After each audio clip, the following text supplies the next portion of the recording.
Hello mga idol! Bago tayo magpatuloy sa kwento ni Yuseong ay mag-shoutout muna tayo. Shoutout po sa iyo Idol Randall Sibo ng Sibulan Negros Oriental, shoutout po sa iyo Idol Rems Pag-ala, shoutout po sa iyo Idol Jason Del Lova pati kay Miss Jennifer Besana Yobet ng Rojas City Capiz, shoutout po sa iyo Idol Seski ng Bataan, shoutout po sa iyo Idol Ruben Labanon, shoutout po sa iyo Idol Abdurasid Sahira ng Basilan, shoutout po sa iyo Idol Harold at sa makukulit na kasama mo paglasing na sila Emerson Ray Ala at si Japet de la Cruz ng Hagunoy, Bulacan, shoutout po sa iyo Idol Jerry Morato, shoutout po sa iyo Idol Kurt Dial Magtatayaw, shoutout po sa iyo Idol Jepoy Avila, shoutout po sa iyo Idol Supernova Sport Oza, shoutout po sa iyo Idol Clyde Goes, at shoutout po sa iyo Idol Giandan Sabrido pati kay Yumiko ng Poland. Ingat po dyan Lods. Maraming salamat sa patuloy na pagsuporta mga idol.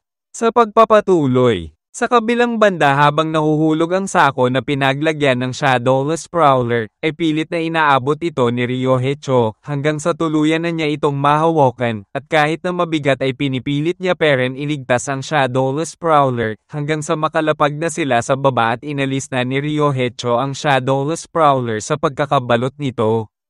Sinubukan naman tignan ni Ryohei Cho ang Shadowless Prowler kung kamusta ang lagay nito sa pamamagitan ng paghawak sa mga pulso, na bahala na lang siya ng mapagtonto na nolason ito, kaya kinuha niya ang isang bagay na dala niya, at kumuha ng isang pil laban sa lason hanggang sa pinainom na niya ito sa matanda ng puwersahan kahit wala itong malay.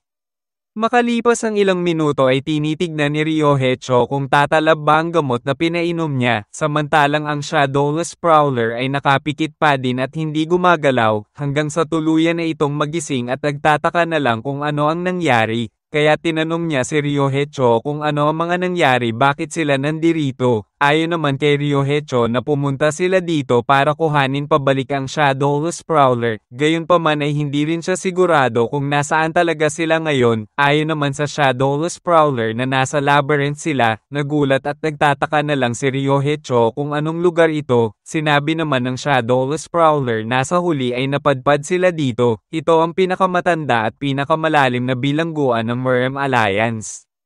Nakangiti habang pinagpapawisan na sinabi ni Ryohei Cho na pwede naman sila umakyat pabalik sa pinanggalingan nila kanina. Ayon naman sa Shadowless Prowler na ang lugar na ito ay hindi ganoon kasimple sa iniisip nito, agara naman ginamit ni Ryohei Cho ang teknik niyang Soaring Spear Style, Rising Sky Piercer. Subalit wala naman nangyari at hindi tumalab ang teknik niya kaya nahihiya na lang siya nang mapagtanto ito, samantalang sinabi ng Shadowless Prowler na hindi nito magagamit ang Ki Ascension nito o kaya kahit ang isang telepathy dito, maaari na nagamit pa nito ang kanyang Ki kanina sa pagpasok nito dito, subalit ang paggamit nito ng kapangyarihan ay naubos na ang Ki nito. Mayroong 12 dosenang, kung ngayon ay daan-daan, ng mga barriers dito. Ang lugar na ito ay nakakagambala sa daloy ng Ki sa iyong katawan, kahit ang aking mga bakal na kwerdas ay hindi hihigit sa mga regular na kwerdas dito. Natahimik na lang si Ryohei Cho nang malaman yon, sa isip-isip nito habang nag-aalala na kung ano na ang gagawin nila ngayon, hindi ito kasabay sa plano. Tumayo na ang Shadowless Prowler at sinabihan si Ryohei Cho na ang lahat ng daan dito ay patungo sa isang lugar, kaya kailangan na nilang kumilos at maglakad. Ayon naman kay Ryohei Cho na kung paano naman si Soso na kasama niya pumunta dito, sinabi naman ng Shadowless Prowler na malamang na napunta siya sa ibang bahagi ng bilangguan dahil sa mga barriers.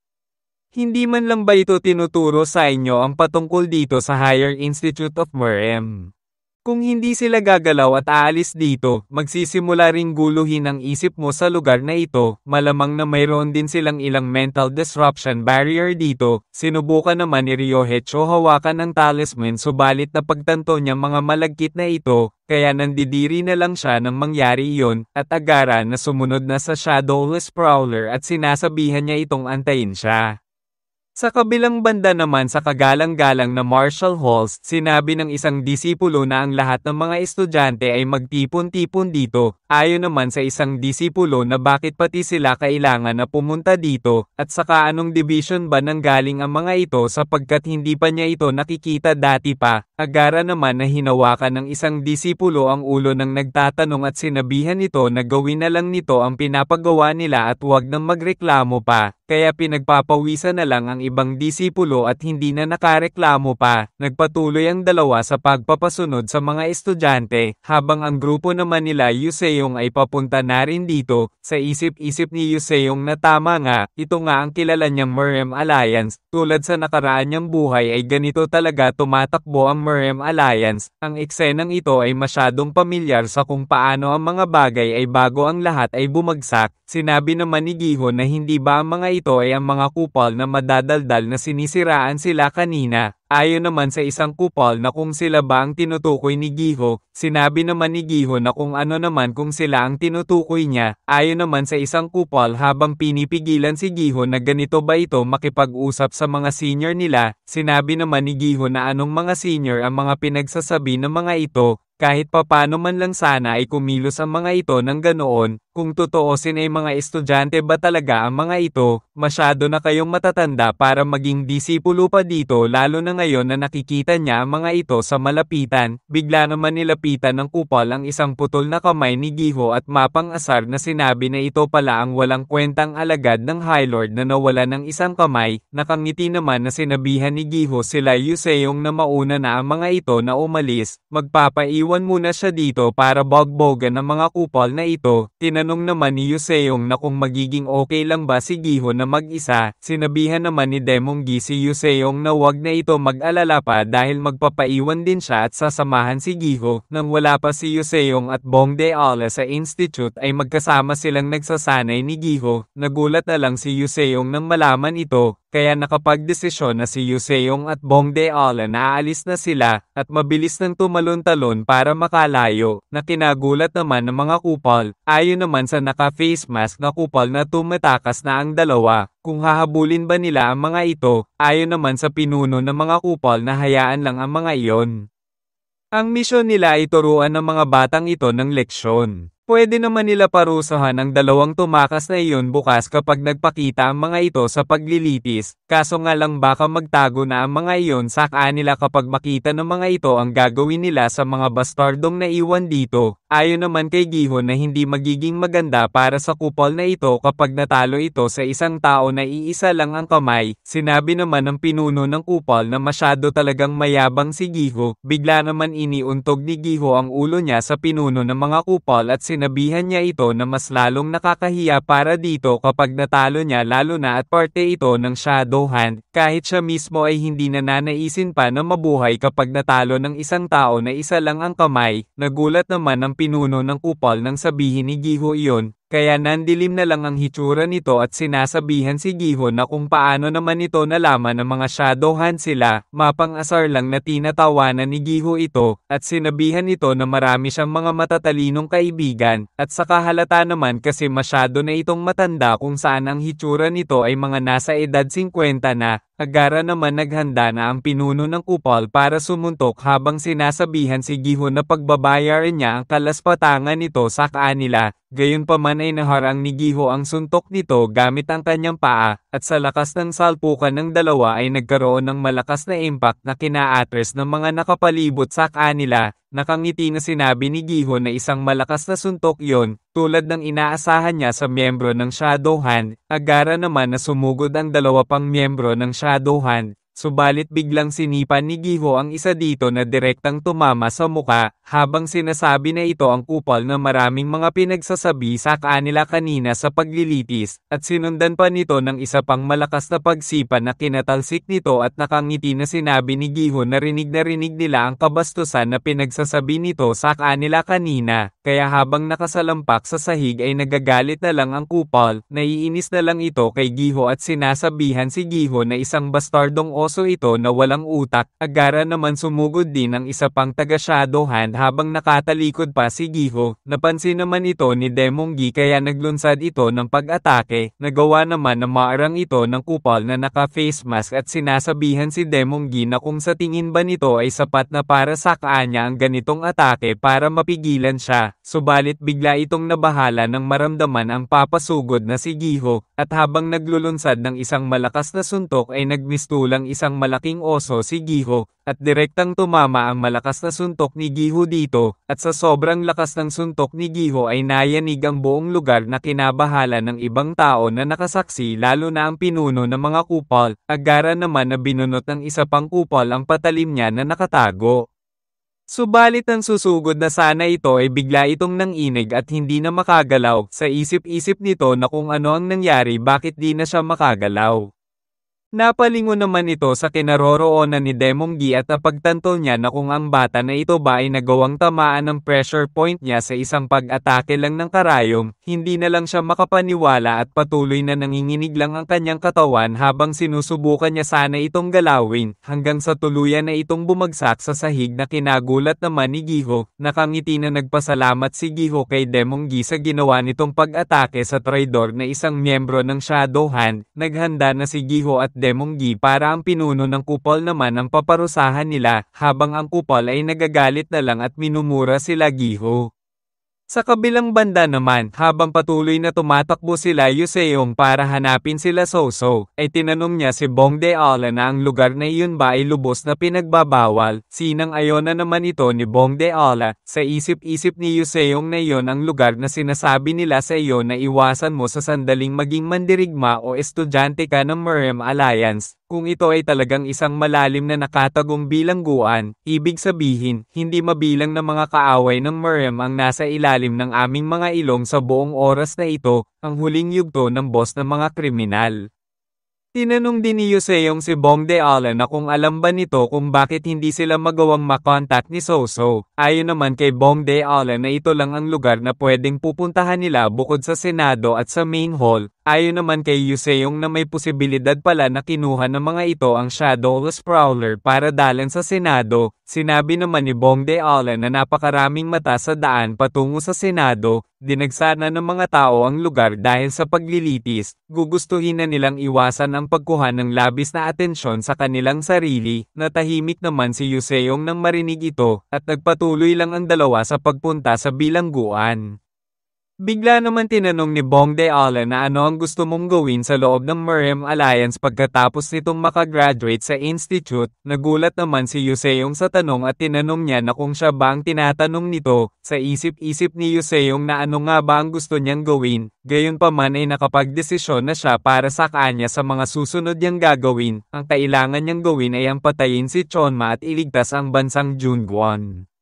Sinabi ni Yuseong na kung naaalala pa ba ni Bongdeala ang sinabi niya dito, naniniwala siyang may rason kung bakit nagkaroon siya ng panibagong buhay pagkatapos mapatay ni Chonma. Kailangan niyang iligtas ang bansang Jungwon sa kapahamakan, maging si Chonma man ang gagawa nito o iba pang kalaban. Seryoso naman napatingin lang si Bongdeala dito. Sinabi ni Bongdeala na ang pagliligtas sa Jungwon ay kaparehas ng mga sinabi ng High Lord. Tinanong naman ni Yuseong na kung ang tinutukoy ba ni Bongdeala ay ang propesya patungkol sa Prime Evil Incarnates, ngunit seryosong sinabi naman ni Bongdeala. Habang gamit ang lengguwahe ng Vietnamese na kailangan ba talaga nilang iligtas ang bansang Jungwon.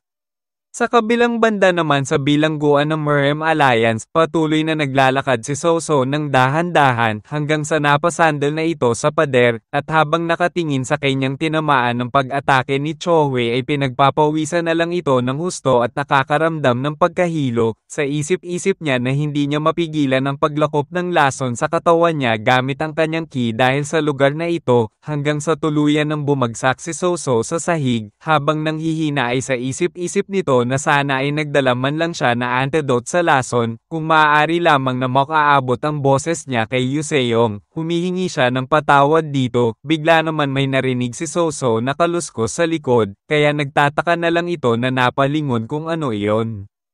Sa kabilang banda naman ay nagpatigil si Yuseong sa mga sinabi ni Bong Deola, tinanong niya ito kung ano ang mga sinabi pa lang nito sa kanya. Seryoso naman na nakatingin lang si Yuseong kay Bong Deola. Ayon naman kay Bong Deola gamit pera ng lingwahe ng Vietnamese na tinatanong niya kung kailangan ba talaga na iligtas ang bansang Junguan. Sa isip-isip naman ni Yuseong habang nakatingin kay Bong Deola na nawala na ang lahat ng tono na salita na parang bata kay Bong Deola. Ito rin ang unang beses na nagsalita ito ng lengguwahe na Vietnamese sa kanya na may seryosong tono. Marahil ito ay ang aking kasanayan sa pagsasalin lamang, ngunit isang bagay tungkol sa tanong na iyon ay hindi maganda pakinggan. Napabuntong hininga na lang si Yuseong at sinabi nito na tulad ng inaasahan nila sa pudeji nila, ito talaga ay tunay na disipulo ng matandang si Master Bong Nam. Nagkaroon din siya ng kaparehas na pag-uusap na ganito sa master ni Bong Deola. Sinabi sa kanya noon ni Master Bong Nam na kung ganoon ay kailangan nilang magsumikap ng husto, tulad ng sinasabi palagi ni Yuseong na magsikap ka to the point na lahat ng effort mo hindi ka pagtataksilan nito. Sinabi naman ni Bong Deola na ito ay sinabi talaga ng kanyang master. Ngunit ang determinasyon mo ay naligaw ng landas. Nagulat naman si Yuseong nang marinig ito. Sa isip-isip niya na kapag hindi ito nagsasalita na parang isang bata, ang pakiramdam niya na malayo ang distansya niya at ni Bong Deola. Tinanong ni Bong Deola kung bakit ang Merm Alliance ang gusto nitong iligtas. Sa isip-isip ni Yuseong na pakiramdam niya na hindi na ang Bong Deola na kilala niya ang kausap niya ngayon. Ang pakiramdam niya ngayon na parang nakikipag-usap na siya kay Chonma. Sinabi ni Bong Deola na ang walang kabuluhang bagay tulad ng pagiging pinakadakila sa mundo, ang pinakadakila sa lahat ng panahon, ang sinumpang bansang Junguan na ito, ayos lang sa akin yon.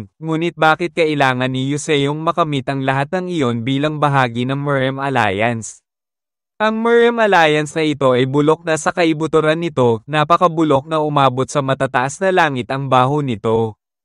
At gayon pa man gusto mong manatili sa Merm Alliance, sa isip-isip ni Yuseong na ang pinakadakila sa mundo at ang sumpang Junguan. Ito ang mga salita na sinabi niya noon. Ang bigat na ito ay parang katulad ng bigat ng mga misyon na itinalaga sa akin. Ang hindi mabilang na mga misyon na ito, palaging may reward. Kaya inisip ko na lang na kailangan kong tapusin ang mga misyon, at ang mga misyon ay palaging naaayon sa aking mga hangarin, at palagi akong kumbinsido na ang dalawang misyon na ito ay dapat makumpleto. Pero bakit kailangan kong baguhin at pabutihin ang Merm Alliance? Ang kailangan ko lang gawin ay patayin si Chonma, at iyon na ang katapusan. Kailangan bang umiral ang Merm Alliance? Mapapansin pa kaya ng Junguan ang pagkawala nitong corrupt na Merm Alliance? May pagpipilian ako dito. Ang gantimpala ay natutukoy kapag natapos, at ang kabiguan ay laging humahantong sa pagkawasak. Ang pagkawasak ng Junguan ay isang bagay na dapat kong pigilan, ano man ang mangyari. At para naman sa Merm Alliance, parang hindi naman kailangan ang reformasyon ng Merm Alliance. Tinanong naman ni Yuseong si Bong Deola na paano naman ang patungkol kay High Lord Dong Jegel. Sinabi naman ni Bong Deola na ito nga ang rason kung bakit niya gusto pag-usapan nila ni Yuseong ang patungkol dito. Hindi naman nila kailangan na manatili sa Merm Alliance. Natahimik si Yuseong nang marinig ito. Sinabi pa ni Bong Deola na katulad ng kung paano ka pa rin maging pinakadakila sa mundo nang hindi bahagi ng Merm Alliance, hindi naman kailangan na si High Lord Dong Jegel ay maging High Lord ng Merm Alliance. Narinig rin naman ito ang patungkol sa Merm Federation kanina. Ang pagliligtas sa Merm High Lord ay hindi kailangang katumbas ng pagliligtas sa Merm. Sa isip-isip naman ni Yuseong na upang ilagay ito ng mas tahasan, maaari kong piliin na mabaigo ang parehong mga misyon. Kailangan ko lang hayaan na ang Merm Alliance at ang bansang Junguan ay mawasak,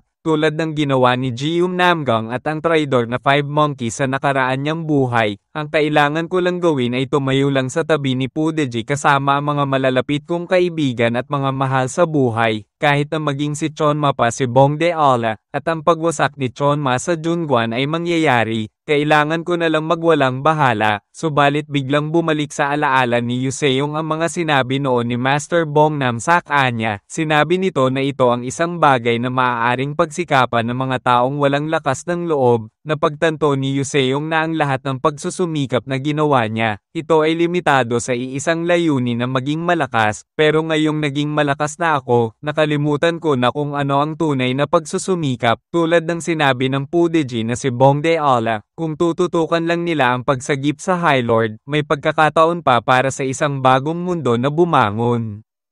Iyon ang pinakamadaling pagpipilian na available sa kanya, totoong napakadali nito. Isang bagay na hindi mangangailangan ng anumang pagsusumikap, sinabihan ni Yuseong si Bongde Ala na hindi niya kayang gawin yon. Nakita na niya kung saan patungo ang landas na iyon, kung ang tinutukoy nito ay ang Merem Federation, hindi natin pwedeng tingnan iyon bilang hiwalay na entity sa Merem Alliance, kaya nga si High Lord Jongjegel ay lumaban ng ngipin at kuko sa pampublikong paglilitis na iyon, ang binanggit nito ay magtutulak lamang sa kanila palayo sa Merem Federation at maaaring mauwi pa sa isang malaking digmaan. Sinabi naman ni Bongde Ala na minsan, kailangan ng digmaan para sa kapayapaan, ang digmaan ng shortcut sa pagkamit ng kapayapaan. Agara naman na nilapitan ni Yuseong si Bongde Ala at sinabi nito na nagkakamali ito. Ang digmaan ay hindi isang pangangailangan, at hindi rin ito isang shortcut sa kapayapaan, at anumang kapayapaang nakamit ay mabahiran lamang ng dugo ng hindi mabilang na mga tao sa tabi mo, ang dugo ng mga inosenteng tao at ng iyong mga kaibigan, ang dugo ng mga mandirigma mula sa mas maliliit na sekta at pakseyen na ang gusto lamang ay gawin ang kanilang makakaya. Haantong ito sa pagkamatay hindi lamang ng mga kontrabida kundi maging ng mabubuting tao. Alam mo ba kung gaano karaming tao ang minamanipula sa ngalan ng higit na kabutihan? Yan ang digmaan. Ganoon ang ginawa ni Chonma para wasakin ang lahat, at kahit na ito ay talagang isang shortcut, ang maranasan ito mismo sa kanyang harapan, hinding-hindi niya hahayaan na siya mismo o kahit si Bongde Ala na tumahak ng ganoong landas. Tatandaan nito na hindi ito si Chonma, ito ay si Bongde Ala na kaibigan niya. Natahimik si Bongde Ala dito at naalala niya ang punit sa una niya noon na nakita niya pagkagising niya sa pagkakarete ng mahabang panahon. Sinabi ni Bongde Ala na kung ganoon ay ang lahat ng sinabi ni Yuseong sa kanya noon ay totoo. Pinagpawisan naman si Yuseong nang marinig ito, kaya malungkot na lang ito na napapatingin sa baba, hanggang sinabi niya na tama si Bongde Ala, si Chonma at si Bongde Ala ay iisa. Napalaki na lang ang mata ni Bongde Ala nang mapatunayan niyang siya nga si Chonma, ang wawasak ng bansang Junguan. Nakangiti naman na sinabi ni Bongde Ala na tulad ng hinala niya na siya talaga si Chonma, tulad ng kung isa sa alang-alang niya ang namumuong galit niya sa bastardong Merem.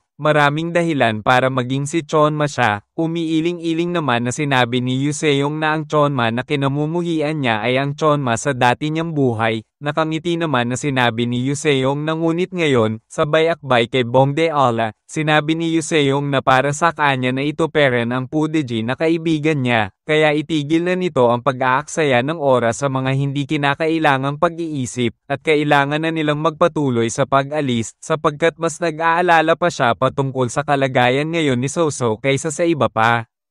Napansin din niyang ang singsing na suot niya ay may kakaibang nangyayari kanina na hindi niya maintindihan. Ngunit ngayon ay napansin niya na nawala na ang kakaibang nangyayari dito, umaasa na lang siya na walang masamang nangyari kay Soso. Sinabi naman ni Bongde Ala na kung alam ba ni Yuseong. Tinanong naman ni Yuseong na kung ano iyon, ayon naman kay Bongde Ala na hindi siya pwedeng maging si Chonma. Tinanong naman ni Yuseong kung bakit naman, ayon naman kay Bongde Ala na ang pinagmulan ni Chonma ay pagkamuhi, ngunit siya ay wala naman ganoong klaseng pagkamuhi, dahil agara na sinugpo ni Yuseong ang namumuo sanang pagkamuhi niya, kung paanong nagsimulang mag-ugat ang sama ng loob sana niya noon mula sa pagsipa at pagtapak sa kanya sa unang araw niya sa institute. Biglang dumating si Yuseong at niligtas siya nito, pati na rin yung araw na muntik na niyang tanggalan ng itlog si Yuseong. Nagkaroon siya ng kadate noon dahil dito, pati na rin yung araw na siya ay malapit ng masunog at maging abo sa Million Book Athenaeum.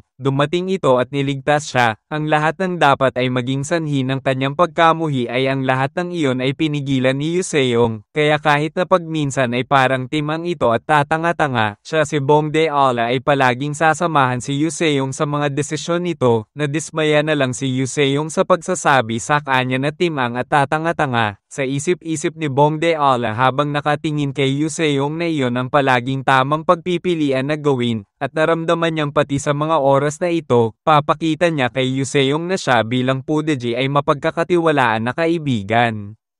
Sa kabilang banda naman ay biglang naging maayos na ulit ang pakiramdam ni Soso. Nagpapasalamat na lang ito sa taong kaharap niya sapagkat dahil sa kinito ay nagawa ni Soso na makarecover. Ayon naman sa taong nasa harap ni Soso na bahagyang pinigilan niya lang ang paglakop ng lason, kaya dapat ay siguraduhin itong pagkalabas ni Soso dito ay pumunta agad ito sa isang paggamutan para alisin ang lason. Tinanong naman ni Soso kung kamusta ang naging takbo ng paglilitis ng Merhem High Lord. At kumusta din si Yuseong at ang iba pa, ang lahat ba ay okay lang? Ang taong tumulong pala kay Soso ay si Chancellor Bongnam kasama si Master Honjin. Sinabi ni Chancellor Bongnam na mag-focus muna si Soso sa sarili niya at hindi nito kailangan mag-alala patungkol kay Yuseong.